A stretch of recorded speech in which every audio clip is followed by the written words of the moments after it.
Thank you, Dad, for taking your time to answer some questions on the apartheid. No problem. What was apartheid?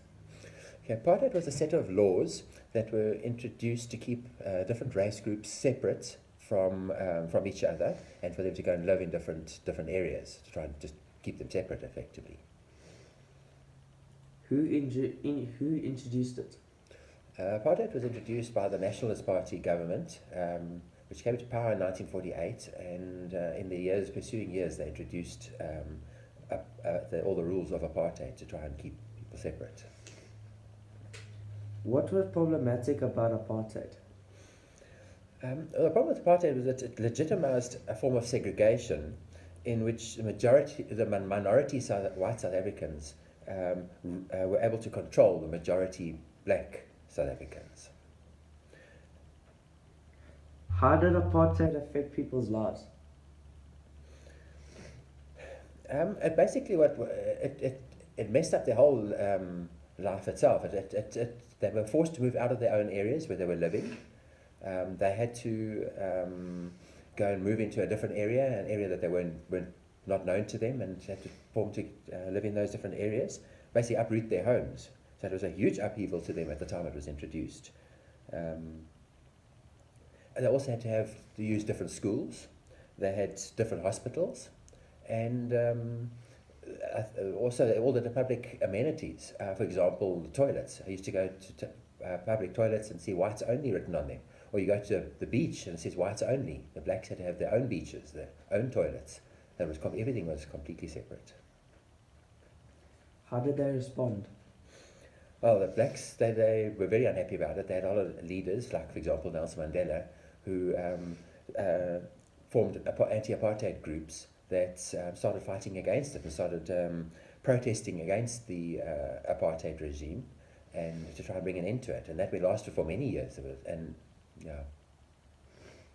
What happened to those groups? Well, the government basically squashed them. The government took force against them, and the police arrested the leaders and the participants.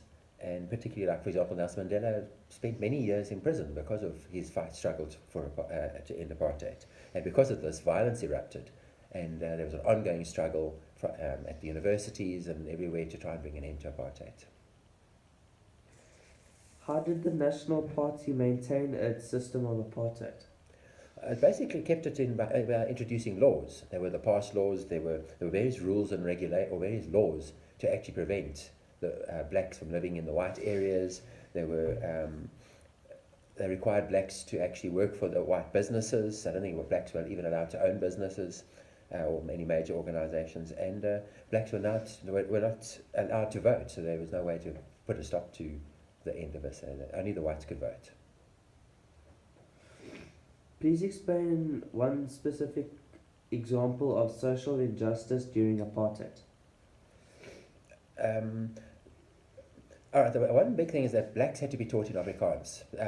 They couldn't learn or be educated in their own language. So, of course, there was a continuous struggle for education.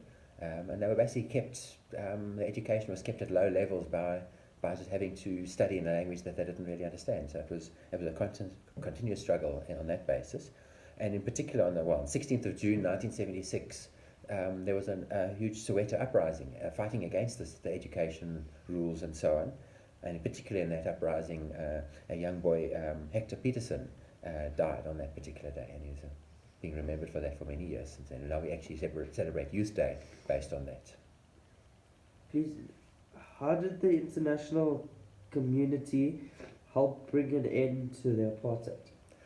There's quite a bit of help coming from the international community.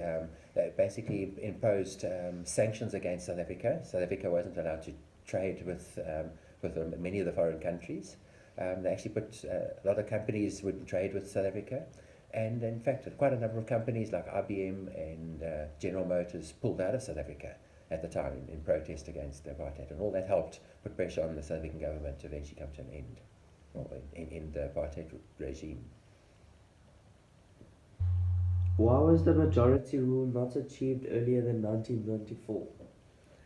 Well, there was a problem. There was the people that were involved and people in charge. The post-colonialist English and Dutch Afrikaans citizens of South Africa didn't recognize the blacks and the other racial groups as citizens of South Africa, and so didn't give them a vote and never gave them the opportunity to try and push for an end to apartheid. It was only the whites that could vote, and it was only eventually when the whites made a decision under the leadership of F.W. de Klerk to bring an end to apartheid, did the apartheid actually come to an end, and the blacks were given a vote, and we've had a black government ever since. That's when the change happened. Thank you, Dad, for answering all the questions on the apartheid. Pleasure, no problem.